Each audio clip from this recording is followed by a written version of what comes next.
Hello, and welcome to Somos Mas. It looks a little different tonight, but we're still your home for New Mexico United news and notes right now. Seth and Earl have some stuff going on. It's the mid-season for New Mexico United, and me and Christina, our guest, just got back from LA last week, so I figured it'd be a good time to give those guys a break, chat about one of the most awesome experiences that I think I've had in my life, outside of my family, of course. And I wanted to bring somebody on that was also there so we could reflect on it and live it again. And with that, I welcome Christina. Christina, you've been a long time listener, watcher, commenter, everything like that. And I thought it would just be a great fit for you to just come on, and instead of having to type out your response, you can just say it out loud. So welcome. And why don't you tell us a little bit about yourself? Yeah, thanks for having me on. It's I never in a million years would I have thought that I would have done this, but seize the day, right? Exactly. So I'm a native New Mexican, born and raised in Albuquerque, although I have a lot of family in Santa Fe, so that feels like second home to me. I grew up playing soccer. My older siblings played soccer, so since the moment I could crawl and walk, I was on the soccer field. I played club soccer, so traveled the country playing up until my sophomore year. Tore my ACL playing soccer, and then I switched to sports medicine. Thought I wanted to do physical therapy. Eventually, found my way to occupational therapy. So that's what I do now. I'm an occupational therapist. Um, it's actually allowed me to do some pretty cool stuff with the club. I've helped with the Somos Unidas Foundation doing the United in Our Abilities clinic. I helped them develop that Awesome. clinic, and we're in year two. Next year will be year three for that. So just super excited. The Mexico United existence. I would have killed for something like that growing up when I was Mhm. playing. I mean, there was the Chili's, but I don't think they were really playing much when I was older. So I've been a fan since I say day two. I told you that a little bit Yep. earlier, Mhm. Jacob. So I don't think I knew about United during the first game, How but did how did you find out? I think my cousins invited me to go along with my sister, and we were up in 205 is where our Okay. seats were, and we were hooked from there on. So I've been a season ticket holder since year two. I think actually the first year we ended up doing like the 8 ticket package or Mhm. something. And ever since then, I've been, I guess, pretty diehard. We've even done tifos, my sister and my mom and niece and I.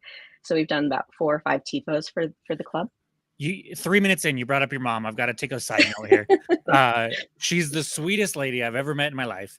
My friend Will sat next to her for about 2 seconds and then had to move. He left his water next to her, and she found us when the flight landed in Los Angeles, brought it to us, gave it back to him, and she's one of my favorite people in the world already. And Oh, I've you're so maybe had like 3 conversations with her, but I love her. Yeah, my sister was texting me. I was already in LA by the time you all right. were headed out, or waiting at the airport. My sister was texting me that she was helping Bob hand out the books that he had made to Oh all yeah. the players, Mhm. and with her cute bandana and her full United gear and her lanyard and all that.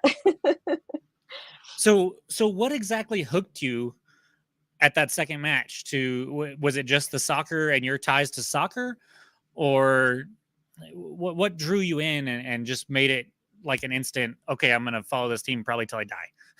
I think it's both. At first it was just getting to go to a professional soccer game in Albuquerque, in New Mexico, which was unreal. Um, my club or my season tickets are in club level because I like to geek out. Like I like to watch the game and be able to see it from up above. So we Mhm. just happened to pick the the perfect vantage point with 205. So just having a lot of fun, getting to know the players. Santi stuck out to me from day one.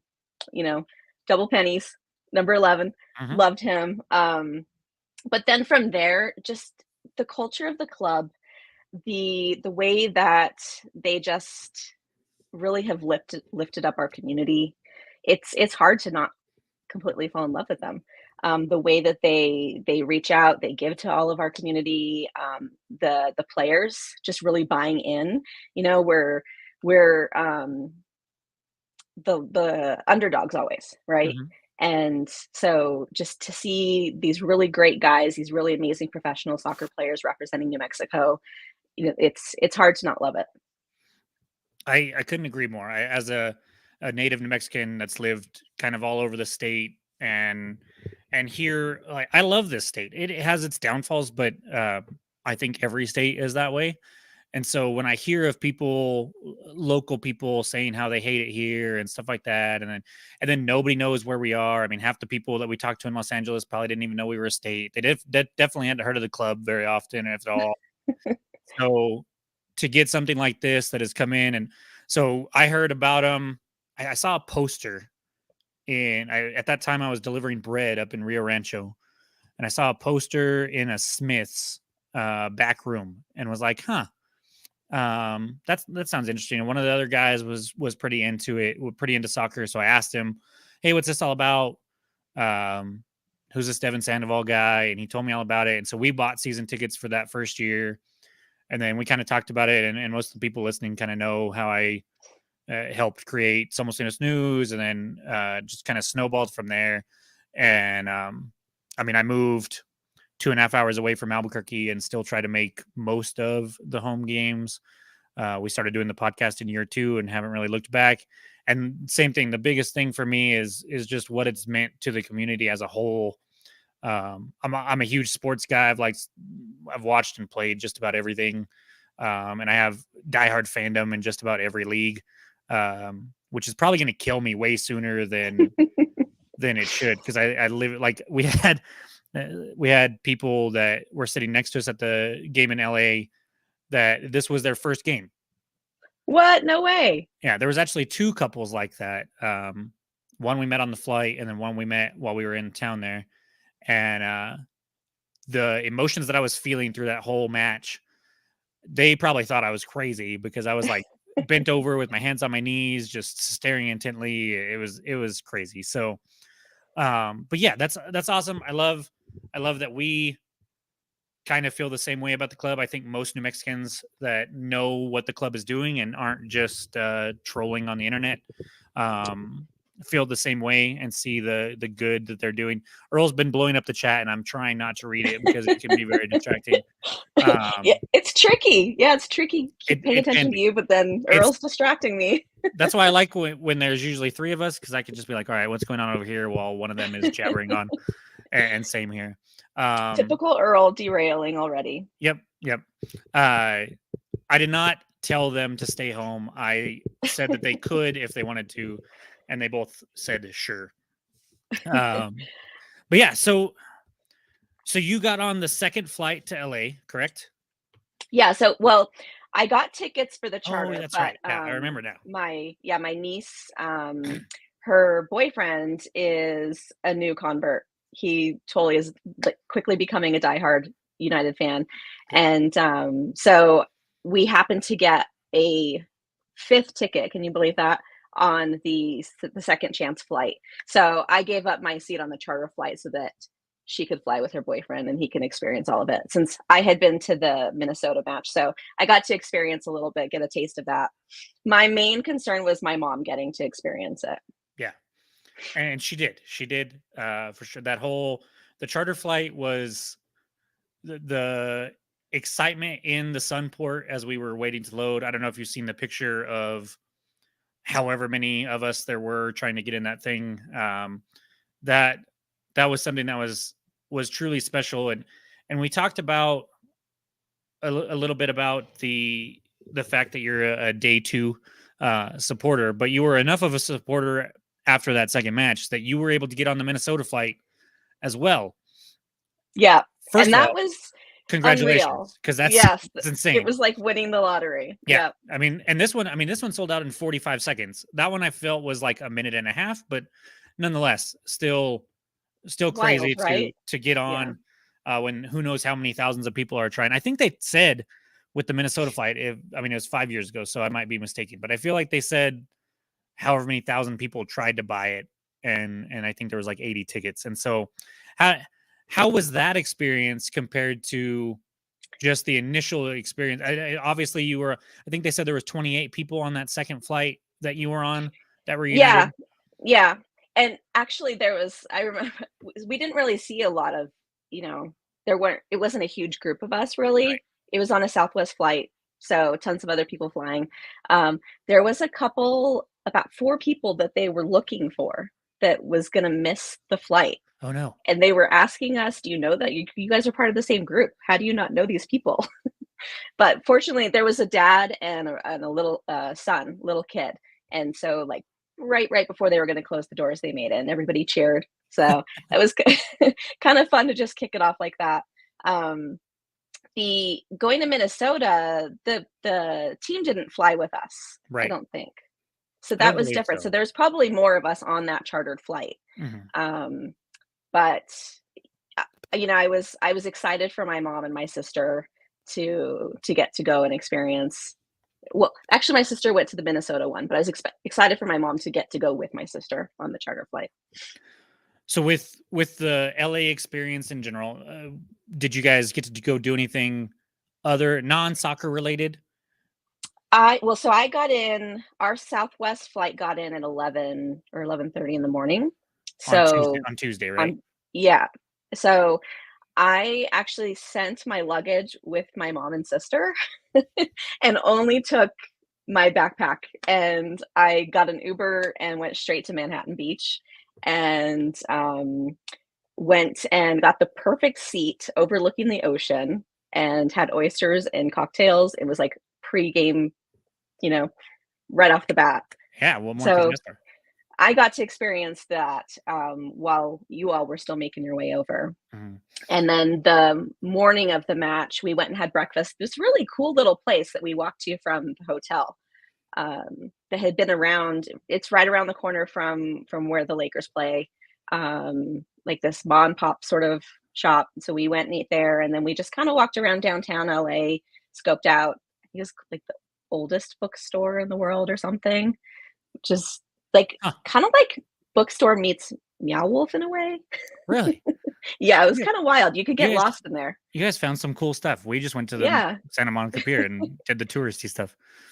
My niece and her boyfriend did that. They went to the pier, they went to, the observatory, they went and saw the Hollywood sign, all of that stuff. Nice. Yeah. So yeah, we did a few things here and there, but then what was fun to me was like we went to Santa Monica Pier, we're walking around, and then of course we see some yellow kits in the distance. And so we go walking towards them. And I believe they're brothers, Zach and Jared Montoya. So we saw them, we talked to them for a few minutes, we went walking, we ran into them again, we ran into a few other people that we'd see each other across the pier in the El Somos and then Yellow Needle. We did that all downtown too, so it's kind of cool to be in such a big place, but be able to so easily spot somebody that was like, you're like, hey, we have a connection. It's I don't know you, but I know you because Yep, of what you're wearing and why you're in town in general. And yep. and so that part was cool. And then the pre-match party, we we get told about this place. I had no idea what to expect. I had no idea how many people would actually go to it. And I'll be damned if I think the whole stadium, all the fans that went to the stadium, I think were there at one point because it was I crazy. think so. Yeah, it So was packed. so we You walk couldn't find a in. seat. Yeah, it's just wall to wall, black and yellow. What did you think of that? You guys, they had a similar experience in Minnesota, if I'm not mistaken.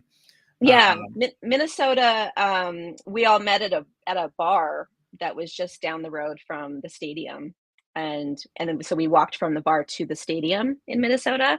Really similar. I remember, Pete he actually catered it in Minnesota and surprised us, which was really cool of him.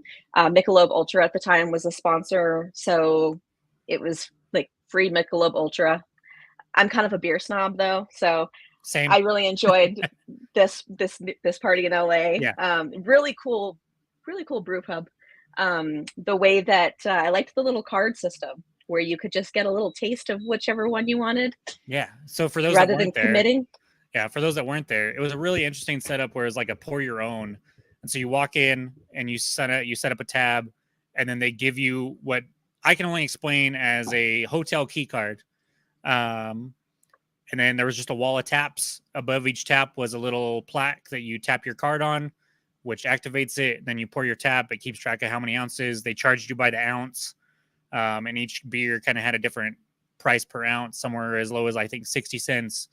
The Paloma and the Prickly Pear Margarita, which I kind of lived off of, were like $1 an ounce. But it was really fun. It was nice not having to wait for drinks and it was a blast. It was just black and yellow all the way through. Then we had some green. We did have some green. We did have some green. Yeah. Some Alta FC, which I believe is going to be League 2. League 1. Is it League 1? Okay. Yeah. And what is it? Antelope Valley or something? Yeah. Alpine Valley? Antelope Valley. Valley. Okay. Really cool group of people. It was fun talking to them. Yeah, and so they came in and joined us. There were several at the match itself. Had a really good time there. David handed out flags. It was nice to see everybody, because there were a lot of people. I didn't realize it. I knew that there were going to be some, but I saw several people there that didn't fly in on either of the two charters that had made the trip. One guy had driven out that day. A few people had flown out that day and were going to stay till like Friday. And so I didn't realize exactly how many people were going to be there until then. And then it was like, oh, okay, like this, even if you didn't make it on the charter, you were still going to make the effort and get out there. And then were you part of the big group that marched to the stadium? I was. That was interesting. Were you not part of that group? No. So we ordered food at like 5, like 4, probably like at 4:50, and at 5:55, 5:45, we still hadn't got our food. And so we stayed there and waited for our food and then finished our food. And then there was a smaller group. There was probably 20 of us that left at the same time, including Peter. Peter walked with us for a while. And then I think he ended up getting a car. I don't know what happened to him. I got scared for a minute because we got on the train and Peter wasn't there. And I was like, he was just right there with us. What happened to him? But so there's about 20 of us that made the trip a little bit later. But we still chanted. I led Somos Unidos chant as we were walking through the Rose Garden. And so it was still fun, but I missed the big experience. So I'm going to say you didn't miss much. Okay. Minnesota was fun because we were all at the bar and we all went together, and then we gathered there and they were all looking at us like, who are these crazy people? And we were going wild and we were doing all of our chanting and the drumming was there. And so it was great. Very similar to the March to the Match here at home. But in LA, so we gathered at the Rose Garden and did a little bit of some of the chanting, but then the security on their bike took us on this huge walk around the entire stadium. So we went past like USC, kind of shady part of town too, really? A little questionable. And we were all joking, like, are they trying to tire us out? Are they trying to intimidate us? Like, what's going on here? It was a trek and a half. I don't know if they're just not used to that large of a group, and so they're really trying to keep us separated. But then as soon as we got to the gate, it was just like, have at it. So there was no separation of the fans at that point either. So I don't feel like you missed a whole lot other than a really long walk in the heat in a shady part of LA. All right. Well, I'm glad, because I was a little bummed that I missed out, but yeah, don't feel sad. I mean, at least from my perspective, especially after experiencing Minnesota, it was kind of like, what is this? What is happening right now? Yeah. And so going into the match, how did you feel? Did you feel like, well, first, do you follow the MLS at all? Do you keep track of how good teams are over there? Did you know what to expect out of LAFC? Not a whole lot, other than I knew that they were at the top of the West for their conference. So, and then seeing, I knew there was some talk of being a little excited that they were going to be in Houston. And so and then they had Nashville after, or Columbus. And so some talk of like maybe them having to rest players or being a little fatigued, but then the whole Houston thing happened. So I knew going into the game that they were throwing out their A- squad. Yeah. which is like, ooh, a little intimidating sort of, but also like I had all the faith in the world of our squad, and in Quill we trust. And Yeah. so I totally was like fully believe that our guys could pull one out. So going into it, I'm an LAFC fan. It's the team that I follow in the MLS, and I follow them. Obviously, I don't follow anything as closely as New Mexico United, but I still follow them pretty closely and have since 2019 as well. And I saw the lineup that they were planning on playing against Houston until it got canceled, and it was definitely like their C- lineup. They had Bawanga and another guy and Bogush in there, which were like their best players on offense anyways. And I was like, okay, but then everybody else was like, I don't even know half these names, and I follow the team religiously. So I kind of thought they're going to take us seriously and then they're not going to overlook us. But then going into it, this New Mexico United team, it's just special, man. It's just they never quit. They give 110% the whole time they're out there. And so, in those one-off games, you just never know. So I felt like we had a chance. It could have gotten ugly, like Minnesota did. I thought, depending on how things started. So I wasn't sure. And then the first half happens, and we're down by 2. I thought we played well, though. I thought we acquitted ourselves pretty nicely in that first half. It just their talent really kind of showed in that first half. Especially, I was taken aback by their speed. Like, I feel like our guys are fast. Yeah. But boy, theirs are faster. Yeah. Somebody, I can't remember who it was, but somebody said it felt like they had 12 men out there all the time, because it seemed like every time we went to go make a pass that we make 100 times in the USL, it got cut off, or somebody got a foot in there, or somebody all of a sudden, a pass to Zico in the middle of the pitch where nobody's around him when the pass is made, and then all of a sudden when he actually gets his first touch on the ball, bam, there's a guy on him, and he would have to play it back instead of being able to push it forward like he's done for us all season. And so just crazy speed. And then their finishing kind of lacked, but they knew where to be. Yeah. And those rebounds, the first one especially, I don't think Tambakis did a bad job with. It's just Tillman was in the right place at the right time and was able to finish it. Yeah, that rebound. I also felt like, we're used to playing the long balls, and that was not working at all. I don't think the long ball ever made it to our guy. No. We always gave up the ball when we tried that.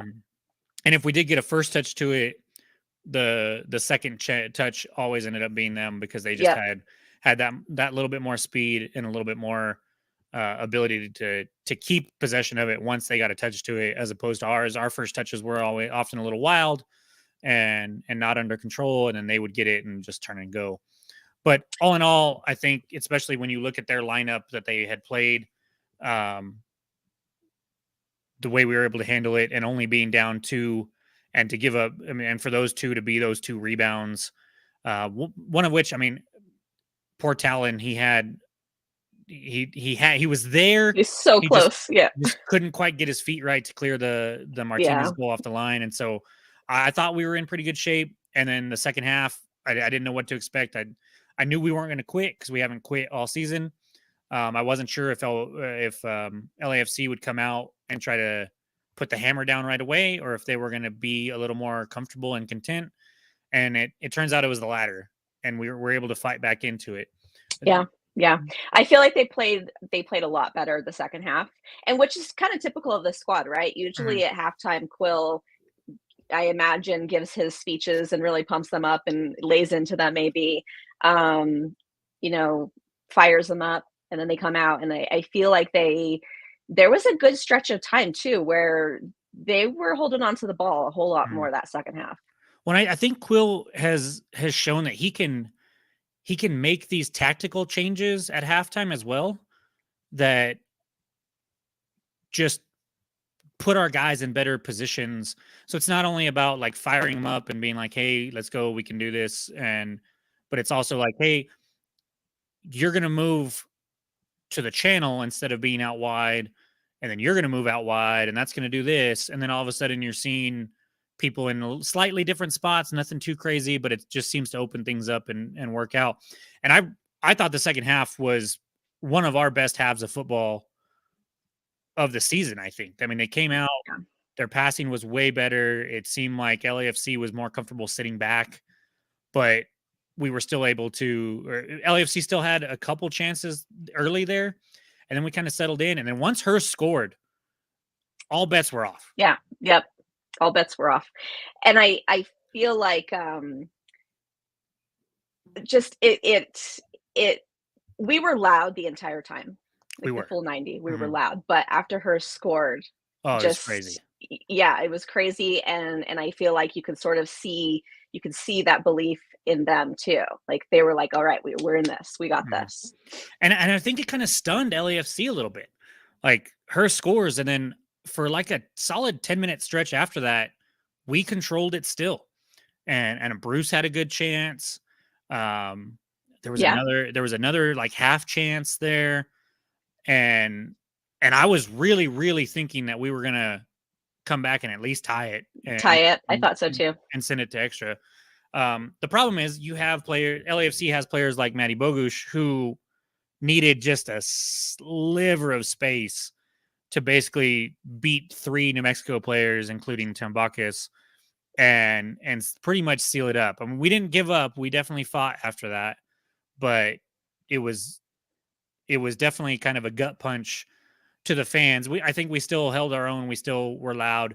The team, to their credit, I never saw United hang their head. No. We scored. Maybe it was a couple like knee slaps or something like that, and then they got right back to business. And the only thing I was a little sad about was when Hurst did score, because they're so they so badly wanted to go for it and stuff like that. He didn't even get a chance to come celebrate with us or anything. He just he scored, and then he just ran right back to business. Like, come on, let's go. We're not done. Yep. And so it would have been nice if we'd have scored first, at least to get that Santi moment, like in Minnesota. Yeah, those were the best first 4 minutes, cutting first blood. And then it was painful after that. So at least, this match was totally different, not scoring first, but they went hard that full 90 and we were in it, I feel like, that whole time too. Mm-hmm. Even after they got the third goal, it was the 89th minute, 90th minute. And I think that's when Bruce got off a really solid shot. Yeah. It was like 2 minutes of stoppage time. They were still going to try to tie it up, even though they were down by 2. So was there anybody in particular that stuck out to you that match that played particularly well? For me, the man of the match has got to be Herbert. Like, he did so good with their 99. Don't tell me. Bouanga? Yeah. Yes, I learned his name. I didn't know him going into it, but he had a really great energy about him, and I feel like Herbert really earned his respect too. Like, they were kind of laughing together. I also think Bouanga was a little amused by us and our chants. That did kind of bite us in the butt a little. I will say that. I'm sure all the LAFC fans, you saw on social media, they were really living that up. and I feel so if you haven't watched the match, first of all, what are you doing? Second of all, we started a Porosito chant, and then they scored. Like, and 1 minute later, yeah. And then not even 1 minute. I feel terrible because the Bogusz goal came after a Porosito chant that at least in my general area, started. I didn't hear it anywhere else until I started saying it. And as soon as I started it, I was like, oh shit. Yeah, they didn't like that. The last time I started that, or the last time that was said, they ended up scoring. And sure enough, Bogusz goes down and score. And it was kind of fun. I mean, I don't know exactly what the number was, like 400 or 500 of us, I believe, for United fans. And there were, I think, an announced attendance of like 7,500. So say 7,000 LAFC fans there. And it was kind of cool to have 7,000 fans turn to your section in their stadium and be mad at you and start doing the Porosito chant back to you. Back at you. Yeah. I didn't hear them though. I didn't know until I was on Twitter. I didn't realize that they were even chanting it back at us. I couldn't hear it.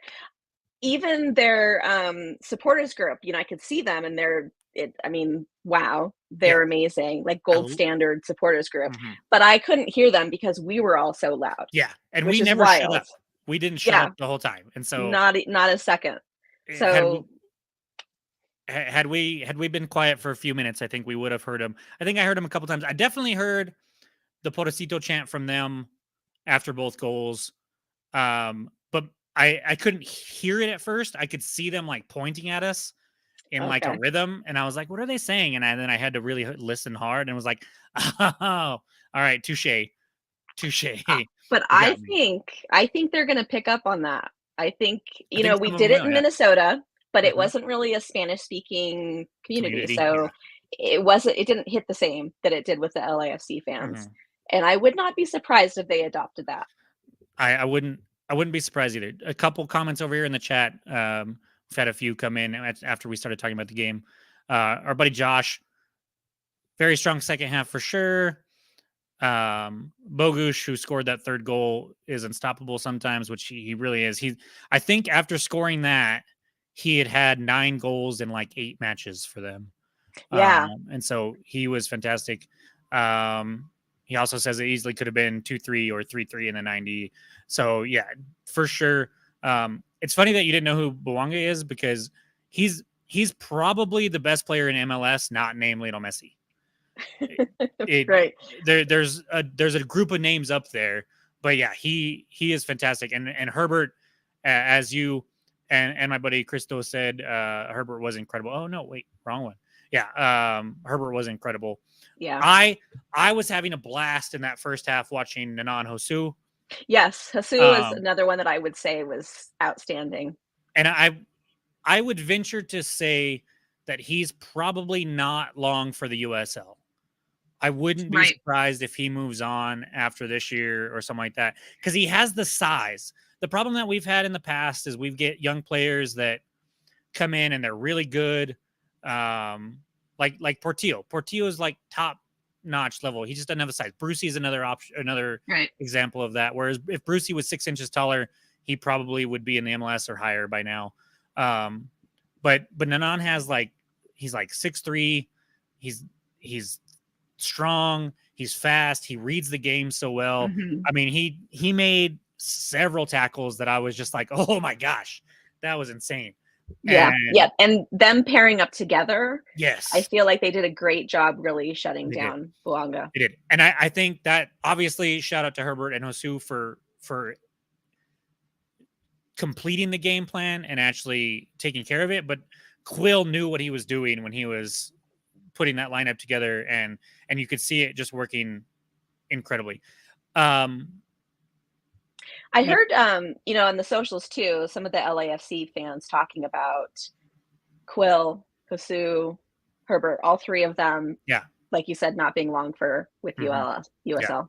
and I even saw. So I believe it was Hosu and Denny Bouanga who exchanged kits after the match, Oh, good. and I I thought was that was wondering pretty who cool. he exchanged kits with. I'm pretty sure. I know it was Bouanga, and I saw the tail end of it, and I'm 99% sure it was Hosu. So I thought that was pretty cool. Um, One thing so my buddy Christian over here in the chat, the LAFC fans online were classic MLS stooges, which I didn't see much of that I didn't see that either. online or in person. Yeah, yeah. All the interactions that I had with after the match were nothing but kudos and saying how awesome we were, and saying how not even the MLS teams bring that many fans. And so was that basically the same experience that you had? Yeah, in person, it wasn't quite to the extent in person as Minnesota Nice. Minnesota, a ton of the fans waited outside the stadium to sort of greet us as we came out, and were really excited about trading scarves with us. And so, I had positive interactions of like, good job showing up, showing out. What I think Minnesota started, I mean, Minnesota United kind of started at the grassroots level of American soccer and kind of worked their way up. And they played in multiple leagues before they got to USL or before they got to MLS. And so they probably had a little bit more respect for where we were playing, the league that we're playing in, and kind of the lower level soccer than I think LAFC.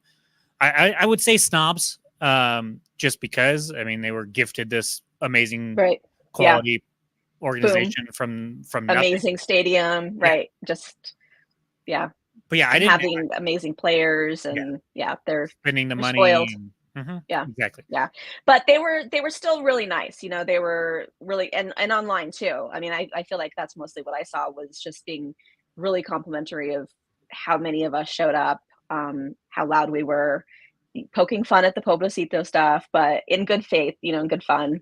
Um, Complimentary of the team. The coach even, I did listen to his after Yeah, the game he was presser, and he he was was really very complimentary of us too. he was for sure. Um, okay, that makes sense. So Oh, he's basically yeah. saying all the you should join MLS, which we don't. Yeah. I We don't don't want. want to. I'd rather not. Yeah. No, thanks. And then Josh over here said the overwhelming were supportive. I don't think I saw a single negative comment necessarily. We had in person. I only had one negative interaction. We were walking to the match, and somebody drove by and said "fuck your club," and then shouted LAFC, and then drove off. And I was like, "All right, that's a Okay. little strange." But everybody that was actually at the match that I talked to afterwards, even before the match, I talked to a couple of them, and they were all super supportive. I got a little bit of shit because since I'm an LAFC fan, I was in the LAFC little shop area. I didn't go inside the building, but they had like a little outdoor Pop up. area, and Yeah. I was looking at those and ended up buying a kit. And so I got crap from both sides on that one. But it is what it is. And so yeah, it was an incredible experience that night. Was the match itself, the pre-match party, um, the ride back to the hotel, like cloud nine for Yep. 24 hours at least. Even when the flight, our flight got delayed 20 or 30 minutes or so, just a little bit. And even then, like we were like, okay, cool. And then we just hung out at the gate, all of us in our black and yellow, and talking to some of the players that were there and stuff like that. And so How are the players? Like, what was their energy on the flight back? Were they more than half of them weren't there. I think because we had these 10 days off. Thank you, Harry. Hey, Harry? Harry's the best. Yeah, Harry's great. I think because we have these 10 days off and it's the middle of the season, I think they probably had until yesterday to themselves. And so I think a lot of them either stayed or did Flew went somewhere somewhere else, else. maybe. Yeah. Took a That little makes break. sense. So yeah, Josh has my back. He's got a kit too. So yeah, I bought a kit. It was ridiculously expensive, but I did buy one. Team Jacob, yes sir. I mean, I don't follow the club. I didn't even know who Bonga was, but I had a lot of respect going in, just the environment, like their Yeah, supporter group culture, yeah. and then Angel City plays there as well, the Mhm. women's team.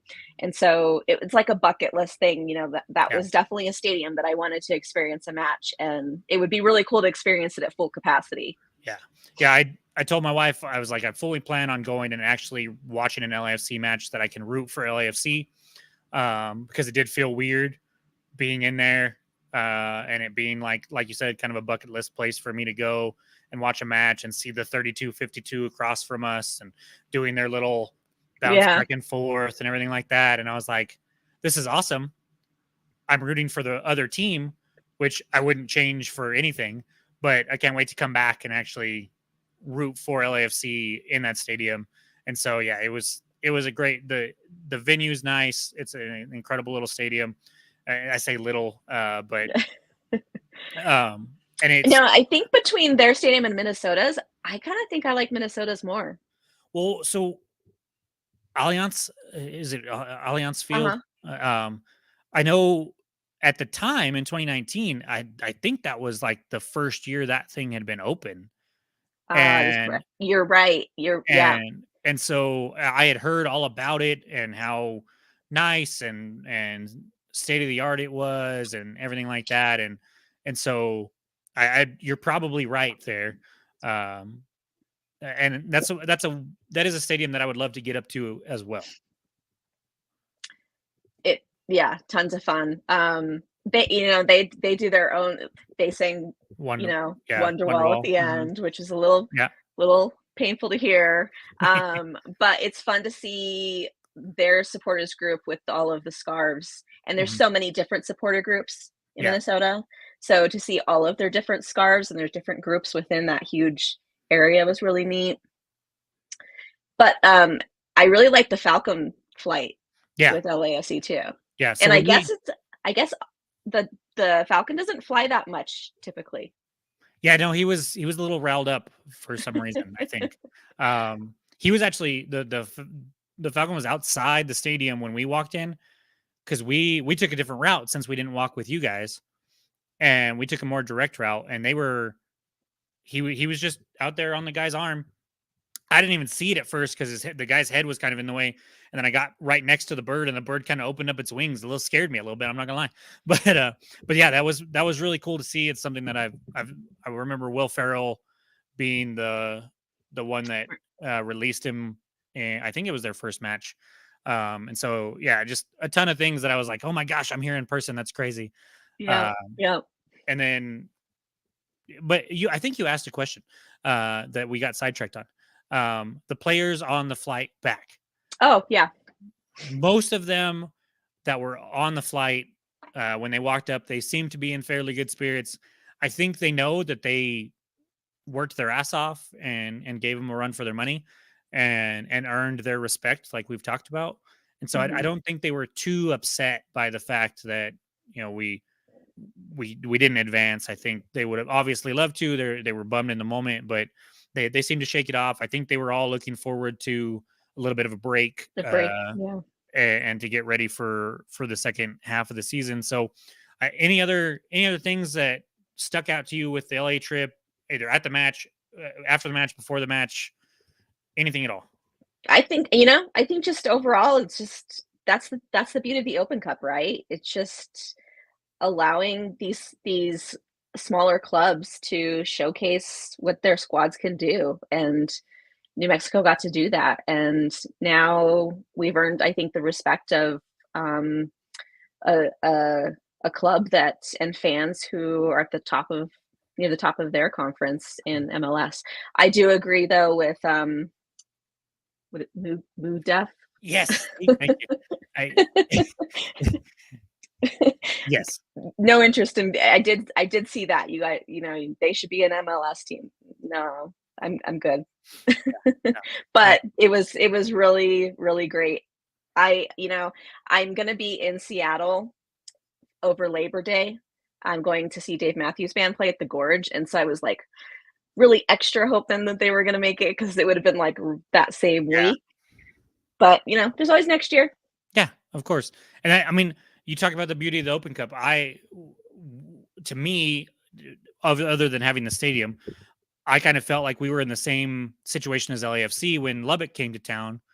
As far as like not really knowing much about them, and then seeing. I mean, they didn't have a ton of people come, but they had some people make the trek. Those people were very passionate, very cool to talk to. Their team played fairly well, other than like a 5 minute barrage where we put 3 goals on them. And so Mhm. that was definitely a team that I was like, oh yeah, I like these guys. I'm going to continue to like kind of keep an eye on them, what they're doing and how they're playing, and tangentially root for them. And so I think LAFC fans and the LAFC team in general kind of feel the same way towards us as we did towards Lubbock, and that stuff is it's the magic of the cup, and hopefully we can save it next year and do it properly. It'd be great to have LAFC come out to the Lab It would be, in one day or our own stadium. yes, exactly. Yeah. Which that going to BMO Stadium and experiencing that just made me all the more excited for when we get our own stadium and we're not like I love the Lab. The Lab has, I mean, I was at the very first very first baseball game at the Lab once they reopened when the Isotopes first started, and so I have a ton of experience there, a ton of memories there. But it's not a soccer specific stadium, And to watch soccer on a soccer specific stadium live in person, that was the first time that I had done that. I was like, oh, this is what it should be like. And so I can't wait to have our own place and experience that and see what we do with our supporter section and all the little, because that obviously they're not going to spend maybe as much money as a Minnesota or an LAFC on the stadium, because like our owners don't have that quite of deep pockets, but they're Right. going to put some quirky stuff in there. They're going to definitely infuse that art Make and it, soccer and art and sport. community. And so I can't wait to see what they do. Josh says future preseason friendly. That would be fun. That'd be fun. And I want it to be called something like the Route 66 Showdown or something like that. Yeah. Yeah. I think that would be pretty cool. I saw a ton of people at Santa Monica Pier taking pictures with the end of the Route 66. And I didn't know that when we got to Santa Monica Pier and I saw it and I was like, oh, that's interesting. That's pretty cool. But yeah, so I think that match being right in the middle of our season kind of is a great little bow to the first half of the season. And then we get this nice little break where we can recharge and come into the second half really focused on the league and what we're going to do there. So we have, I would say, a semi-tough match. The USL, I don't know how much you follow the rest of the USL, but it's just kind of a weird season. Like nobody's really sticking out. Yeah, I feel like a lot of teams are being consistently inconsistent. Yes, that's a great way and to put it's wild. I mean, it's not wild because our squad's awesome and Quill is amazing. Quill ball, I'm all about it. But to be at the top of our conference with so many games in hand and be so close to being at the top of the league with games in hand. And I feel like that part of it can be because teams are so inconsistent this season. It has been. And we've been like, we seem to, if we do lose, we seem to get right back on the win to our winning ways right after that. And you'll see teams that, they'll go on these hot streaks. I mean, Oakland and Sacramento and Colorado Springs, they've all made these runs, but they just seem to either have gotten off to such a poor start in the case of Colorado Springs that this run has only moved them up so far, or Oakland, they make a run and they kind of take 2 steps back, then they make a run and then they take a couple steps back. It's been very interesting to see. But one thing that I think is really indicative of the first half of the season for us is our play at home. And that has really helped us be a little more consistent, because unless we go on a crazy long road stretch, which I don't believe we have another one coming up, you always know you're going to, even if you lose on the road, you're going to be back home soon. And you feel really confident that we're at least going to get a result there. And that's been incredible. So you have season tickets. You haven't missed a match yet this season. You've had season tickets in the past, all the way since basically halfway through year one, you said. Yep. We were kind of notorious for being a little touchy at home. Yeah. It's like opposite side of the coin now. Yeah. We were always road warriors. And this season, if we go anywhere near the Mississippi, it's a little painful. Yeah, it is a little scary. So what do you think's changed with the way we play at home and why we've been able to win 10 games and be looking straight down the barrel at owning that streak of longest home matches win? Partly, I think it's Quill ball. There's no park in the bus. It's attack and keep pressing and using for drink. I'm going to say the word altitude, elevation, right, to our advantage and looking to tire out. Taking advantage of that more. I feel like those are the things that are really contributing to this squad being more successful at home. And I think because I feel like whenever we've lost at home or we've given up a lead at home, which was just constantly plagued us, we were parking the bus. Yeah. And that's for sure Quill and the changes that he makes and all the things that you mentioned there. I think to me, it only bodes well for us going into this second half of the season as teams are more tired and don't they're just kind of worn out, and then they're coming in, drink altitude, um, and we're relentless, and we just keep pounding them and keep pounding them. There's been talk about, why doesn't Brucey get 90 minutes and why doesn't he get to start and stuff like that, and I agree to an extent, but also when you see him come in against tired legs and Yeah. just flat out run him into the ground, I fully understand why Quill does it and brings them on in the second half when everybody else is dead tired, especially at home, because Yeah. they don't have the legs and the lungs and this altitude drink to keep up with them. And so as the season progresses, I just think our home field advantage just gets bigger and bigger. That's not to say we won't lose, because Right. we've seen stuff happen like the Loud. I don't know if you remember the Loudon match in, I want to say it was Was it last year? 21. I think it was Oh, I think it was 21, but I could be wrong. Where the Yearwood gets an early red and a penalty, and just it was just chaos, and stuff like that can happen for sure. But right. what we've seen this year has been completely different at home than what we've seen in the past, and I think that bodes well for us. And so we get Birmingham coming in this weekend. Birmingham is a team that, as you said, has been consistently inconsistent. Hmm. They seem like they're finding their way, and then all of a sudden, no, not quite. They're currently sitting fifth. They've played 18 matches, sitting on 27 points. They have the talent. I think you can say that pretty much about, I don't know, 90% of All the league, right. that Yeah. they have the Yeah. talent. It's just a matter of if they're Yeah. going to put together. But their last 5 matches, they destroy San Antonio. They beat Detroit. You think, okay, maybe they've turned the corner. They get walloped by Louisville. They get beat pretty handily by Charleston, and then they beat one of the hottest teams in the league last weekend in Colorado Springs. Granted, that was in Birmingham, but Right. you never quite know what you're going to get. And then the beautiful thing is they play tomorrow. Right. They host Against, Rhode Island. yeah, Rhode Island. And so we're going to get them coming in on a short week after we've had time to rest. They're going to be coming into altitude. Yeah. and, Well, and they're going from altitude back home, back to well, altitude too. the Colorado match was in Birmingham as well. Oh, it was okay. Yeah, so home match, and then they travel out here. But either way, it sets up perfectly for us, especially coming off of the second half of the LAFC match. I'm cocky, especially this season. I don't know how we lose this game. That's not to say we won't end up with a weird draw or maybe even a weird loss, but I'm feeling pretty confident. Have you followed Birmingham at all, other than them being inconsistent? Not a whole lot. Sometimes I'll listen to like the USL show and what's his name? Taylor. Yeah, he'll of course talk about them. Yeah. I did see their highlights from Colorado Springs, and their goals were just like LAFC's against us, where the keeper punches the ball out and they're there for the rebound. So hopefully our guys learned from that at the Open Cup match, and that doesn't happen again.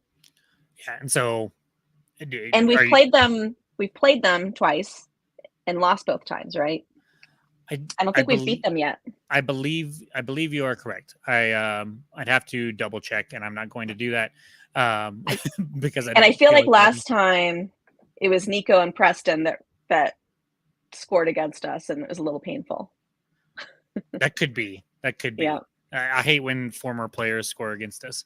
It doesn't happen very often, but when it does, it really sucks. So yeah, I think we're in a great spot going into it. Because you're on the show, and you watch the show, we do predictions.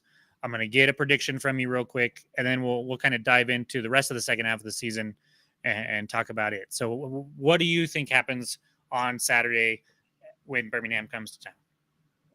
Well, I think that Alex learned, and I think while Preston is great, I don't know who else is their strikers, but I feel like he's going to get a clean sheet. He's not going to punch the ball out. They're not going to get the rebound. So I'm going to guess 2-0. So they have that's I like that guess. They've got Tyler Pasher, who was with Indy. He went up to Houston, I want to say, in the MLS. Then he came back down. He's been really good. Prosper Kasim's probably been like their most consistent player their whole history. Stefano Pino, who used to play for San Antonio, has been really clutch for them. And then, of course, Preston. So they have, like I said, they have the talent, just like everybody else has. They have the talent. It's just a matter of if it clicks. And I just don't think it's going to click. I think. Oh, Christian over in the chat said he heard Quill say Birmingham is similar stylistically to LAFC. I'm okay with that because we played them tough, and I can guarantee you Birmingham doesn't quite have the talent that LAFC does. Right, so, right. If we could hold our own against LAFC, So I'm not. And the fact that Quill is seeing that too and has his game plan. Yeah, that means we pretty much have already game planned for them going into the LFC match. Now we just have a few days to really hammer home the details. I'd be very surprised if we don't come out at least looking strong.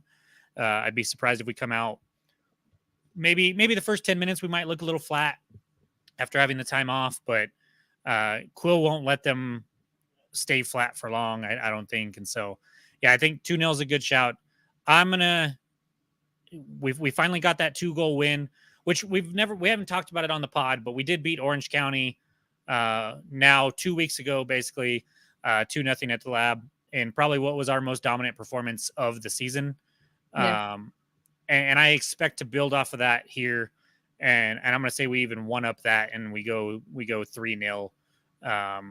And the defense, Herbert's got to be like as confident as he's ever been after that performance against LAFC. And so I think we play well.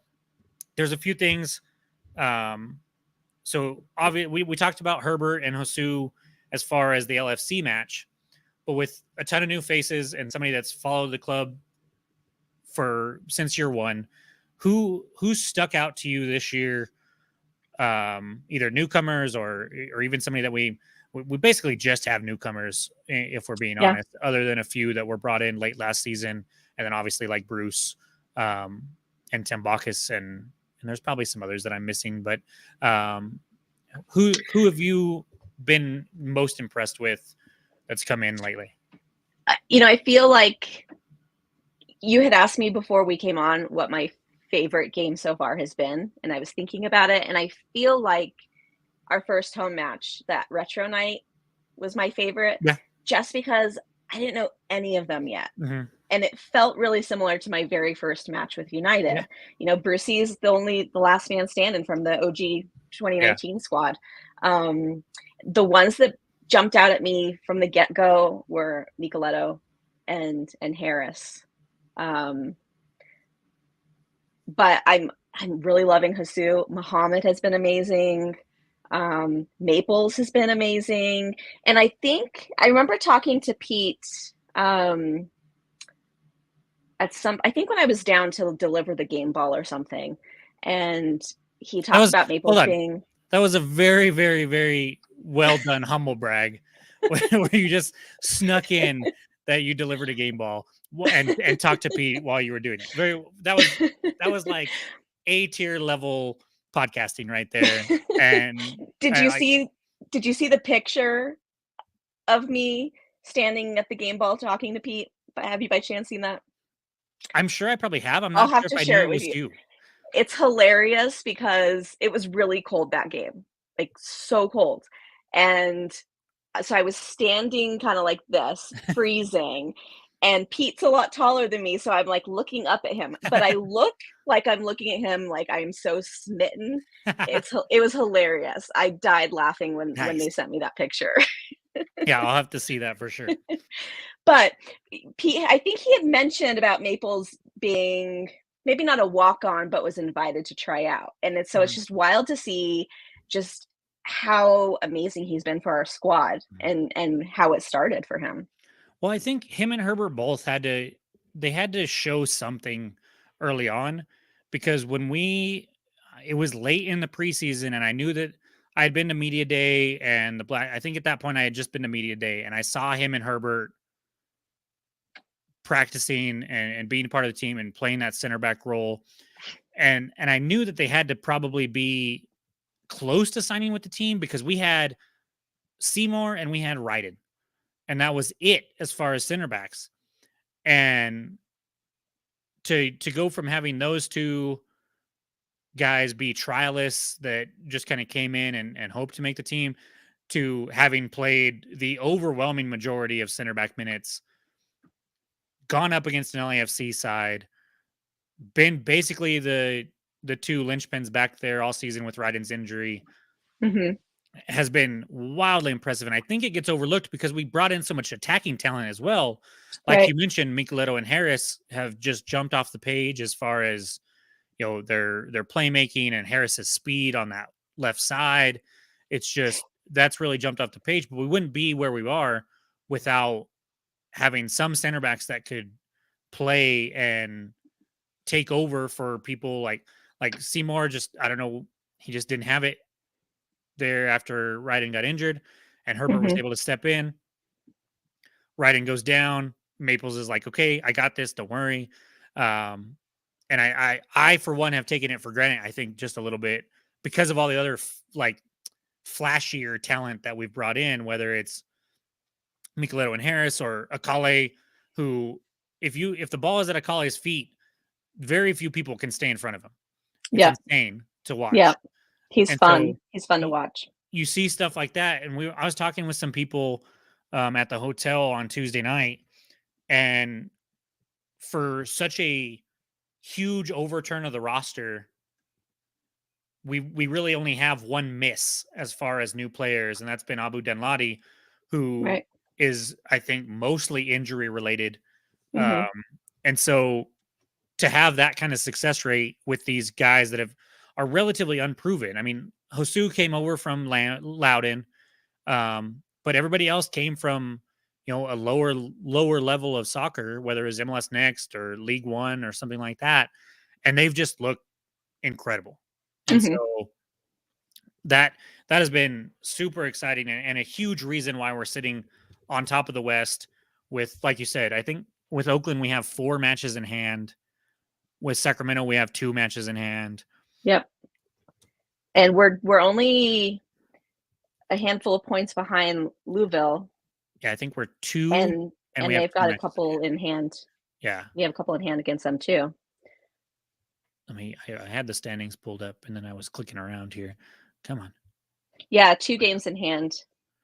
Yeah, and we're 4 Louisville. points back. Yeah, 4 Yep. points back, 2 goals. And I think I had seen somewhere, and I did the math myself, but on a goals per match or on a points per match basis, we're actually ahead of them ever so slightly.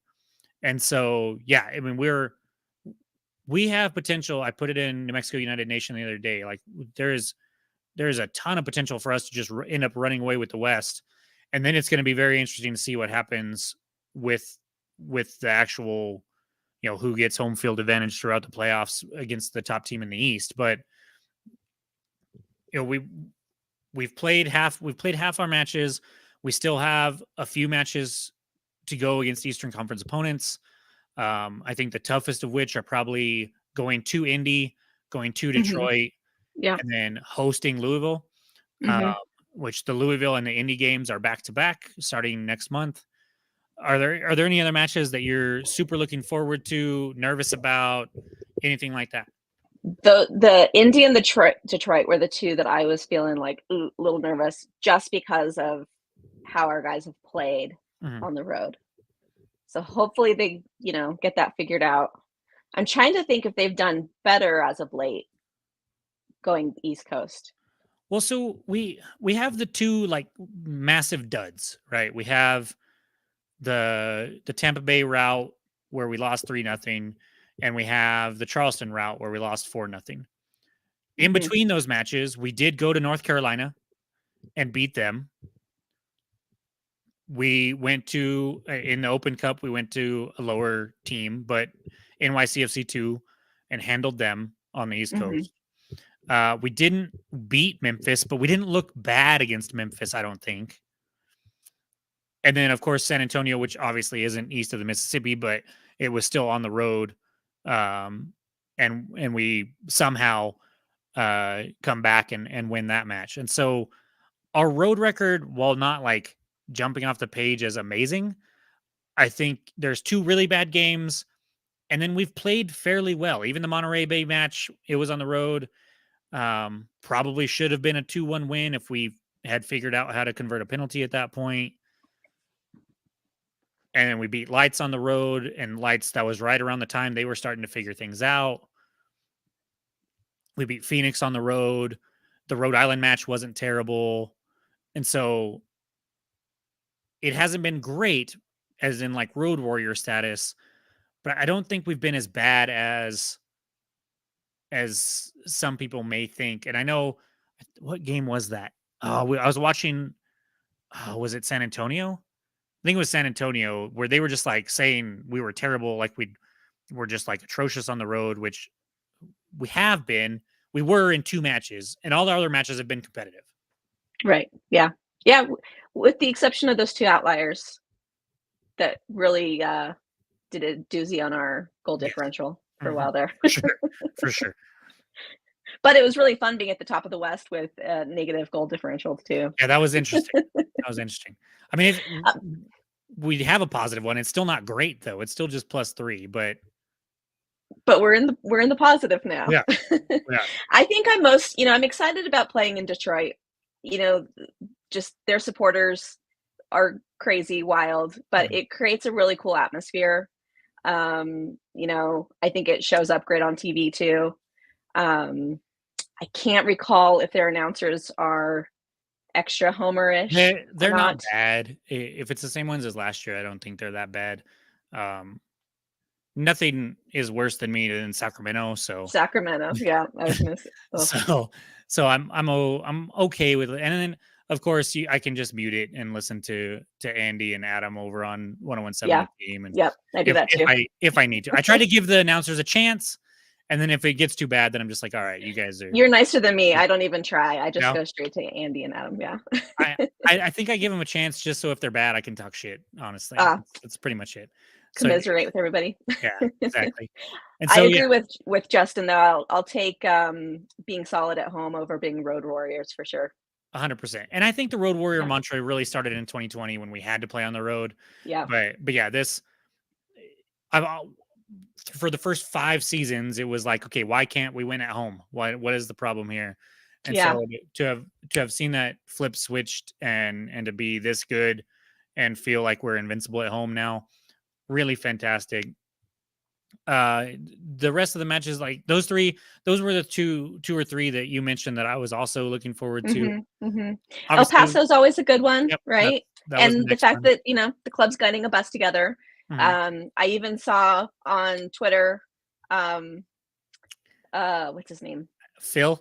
Yeah, I knew where you were going. He said something nice. I knew where you were going. I could have passed out from the shock of it all, but I know it's true. What our club is just gold standard. They do things. I don't feel bad for Phil necessarily. I will feel bad. I do feel bad for Harry because Harry's in the same boat. I mean, those Texas clubs just haven't figured out how exactly to put it together for their fans lately, and so I do kind of sort of feel bad for all involved, for the fans necessarily, the good fans. I'll say the good fans of El Paso. I might feel bad when Phil said he would stake his reputation on El Paso finishing higher than United in the table during the preseason. That now I'm just like, man, you brought this on yourself, buddy, because you couldn't have been. It's karma, It really is. I even remember, I think it was last season when they were booing their own. Yeah, probably. I mean, that might have been Phoenix too. Phoenix is notorious for that crap too. So I don't know. Well, they just love to hate us. So they do. Crybaby Phil. Amen. Yes. It's always nice to go into their home. And so hopefully that'll be we'll have another good traveling group headed down there, and hopefully, help Monto miss us even more. Yeah, that was one thing I forgot to mention. So I touched on it briefly. I think it was before the pod started, but I actually met two different couples that the LAFC match was their first match. Both of them won the tickets. Oh, wow. One was from Blake's and one was from the team itself. And so it was to experience the LAFC match and that whole experience as your first one. I think we definitely gained 4 new fans. What reminded me of that is 2 of them live in Cruces. Joseph and Alex, they were great that we hung out with them. They sat with us at the match, and then they sat with us at the tap house for the pre-match party. And we're just blown away. Like, I remember sitting there across from them, and they were just looking around when we were there at the tap house going, holy, and they just have this big old grin on their face, and they were just like, this is crazy. This is awesome. So I can't imagine. I cannot imagine that being your first no. experience with United. And so hopefully they get down to the El Paso match. The bus, another fantastic deal. Just great work by the club to put together such a cheap option to get down there and go to the match. And I hope we take over that stadium, because we know they're kind of down in the dumps right now. So I can't imagine their attendance is great. Hopefully we have more than them. That'd be hilarious to me. That would be amazing. Yeah, I love it when we can hear our traveling fans Yes. more than you can hear their fans. And that's the case at most of the games that we go to near us anyways. Yeah. We just have such awesome supporters.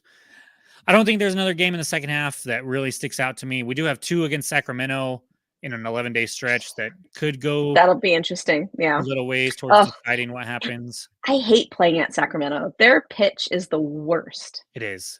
It's really bad.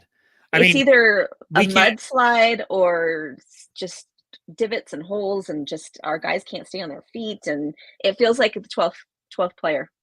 Yeah, and I feel bad crapping on people or crapping on teams and their field when we play on the baseball diamond. Yeah, but that being said, like, you don't have a baseball diamond, you have actual soccer specific stadium. Get your shit together. Basically how I feel. That's how I feel too. Josh said, we heard you guys loud and clear in LA for quite a while. That's awesome. I knew we were being loud. I've gone back and watched little snippets of it on Apple TV, but not all of it. And so I'm glad to hear that. The last thing I'll ask of you, Christina, do we finish first still? Do we hang on to it?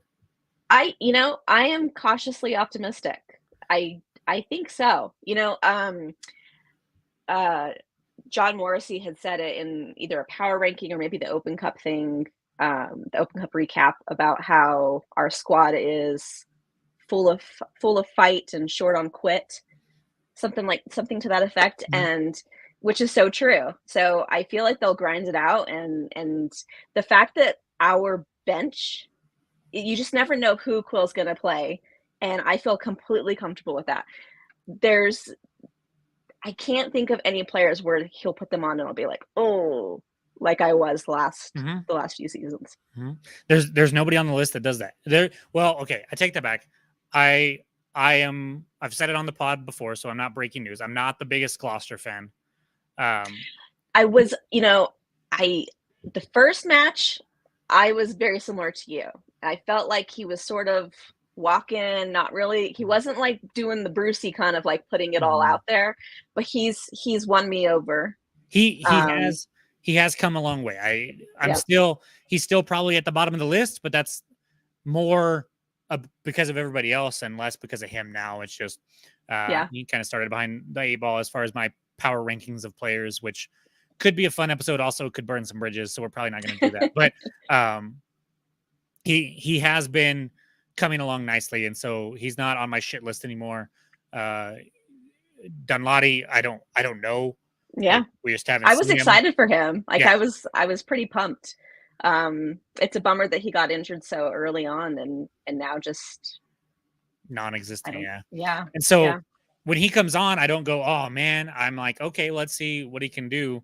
Give him a chance. So, like you said, nobody there. I'm glad you mentioned the depth, because that was like I think I'm throwing caution to the wind, and I will, if we don't, I will eat my words. But with the 5-point lead at the top, with matches in hand, the way we've been playing, the way this team has been just mentally strong the whole season, and the depth that we have, like if the midfield is insane because it seems like we never have the same midfield 2 matches in a row, and we still perform Yeah. at a top level. And so I don't, with everybody else being so inconsistent, and like Sacramento, their talent just doesn't seem to be clicking. I just don't know what's going on there. Well, and then Memphis, one of their big guys went out with an ACL injury yeah, too, right? yeah. So Rodrigo Lopez is done for the season, and then Cicerone, who used to play for Pittsburgh, he's done for probably another month or so, and so they did lose some players. I can kind of throw the same card down that we had Ryden gone for quite a while. We've had some people with mhm, Harris has been dealing with knocks, and mhm. Bruce started off not playing, and so Yeah. like, but we just have the depth and the coaching to kind of make up for that. That I don't know if Sacramento just doesn't seem to have right now. I think they have the talent like everybody else, but it's just not clicking, and so it would take a small a minor slump for us to really fall back to earth, and I just don't see that happening. We might lose a match here and there.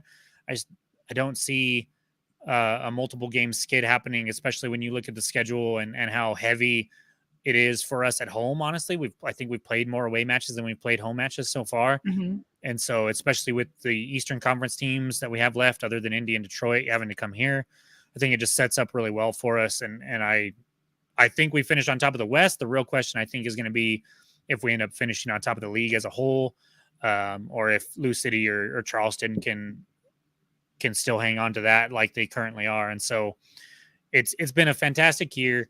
I'm so excited for it. Yeah, Quill ball has been really fun. It It has makes me nervous, very much so. like, I wanna see him succeed. I wanna see him, go wherever he wants to go and climb ladders or whatever, but, oh, I love him with us. It's a perfect fit for us.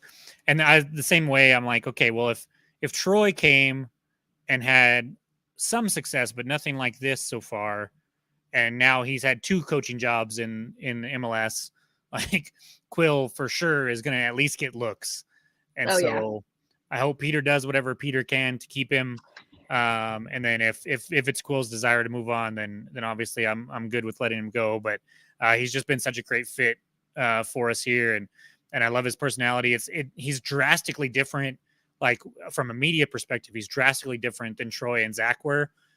Troy and Zach were both very like buttoned up and like I'm going to Mm, give you the typical canned response to these questions, and and Quill has not been like that whatsoever. He will definitely kind of tell you what he's feeling in the moment, and then but on the flip side of that, Prince and Troy were both more approachable mhm. from a personal perspective as far as media. That's not to say that Quill's not.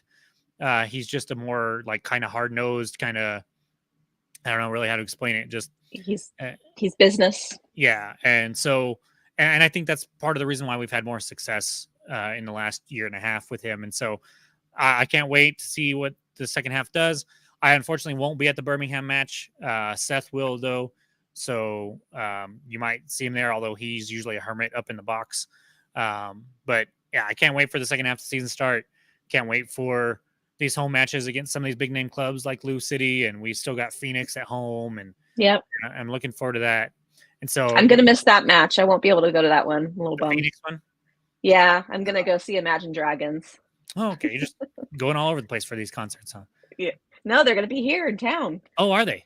Yep, Oh, same who night as the scheduled it? Phoenix match. Who did that? What kind of I nonsense? know, right? Like, what the We need hell? we need to talk to Peter, get him to move it from a Saturday to a Sunday. Then you Oh, can enjoy both. yeah, Phoenix will just love that. Oh yeah, I can hear their fans already. If they have fans left, I'm not sure they do, This because is they've been true, yeah. remarkably quiet this season after just wiping our noses with the fact that they have a trophy now and we don't. But nonetheless, do you have anything to finish on, Christina? Anything else? No, this has been really fun, thanks for having me on. Good. Can't believe we talked for as long as we did, but I know. right? I could talk all day actually about United and the USL and Mhm. yeah, the season's been great. I'm really, like I said, cautiously optimistic about the second half of the season. Love this squad. What's more important to you? Well, if we won the Player Shield for the regular season, or if we won the Cup after the playoffs? That's a good question. I feel like me personally, I'd be more excited about the Player Shield. That's I I feel think like it's just the longevity of just the whole the season as a whole, as opposed to one and done sort of situation. I I feel would like I would fully agree with you there.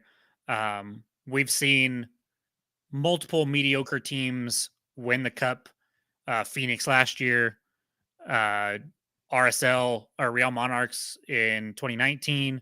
They were a great team. Kalen, no shade to you guys, but you guys came in not as the best team in the league. Orange County the year that they won it, and so I don't think the best team always wins the USL Cup, and so yeah, I'm right there with you. Although if we could do both, I wouldn't complain whatsoever, and then we'd have more wouldn't that be something? than Then we'd have more. Phoenix. I'd love the star above our shield. That would be pretty cool. It Not would gonna be. lie. It would be. It's Um, just right there above it. yeah, yeah. But if I had to choose one, I think I would go with the player shield. Good choice. Good choice. Well, with that being said, I'm going to thank Josh and Christian and Harry. And I know Justin was in there. I think Jane Mhm, had a comment earlier. mhm. Um, Move deaf. I'm not going to thank Earl because that's Christian. Sorry. I'm not going to Oh, thank Earl because he tried to derail us. So, yeah, everybody in the chat. Christina, usually I'm thanking you in the chat, but instead you're here. And for that, I thank you. It was great talking to you. It's been the last week has been great getting to know even more people associated with New Mexico United that like I might have known your name, I might have right. seen posts, and honestly, I brought you on. I mainly went out to you because I was like, who can I bring on that was in LA and that normally agrees with me in the chat, and so I was like, This yes, is true. that's who it Usually, is. I am. Yeah, I gotta say, I'm Team Jacob.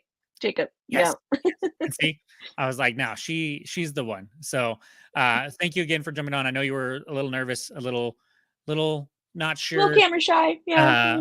when I first approached you about it, but I think it went fantastic, and I can't wait to see you at the next home match that I make it to, and see where this season takes us. So, everybody over in the chat, thank you again.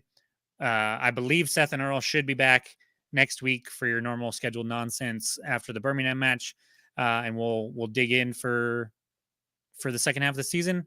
So until next Tuesday, guys, somos unidos, and we'll see you guys later.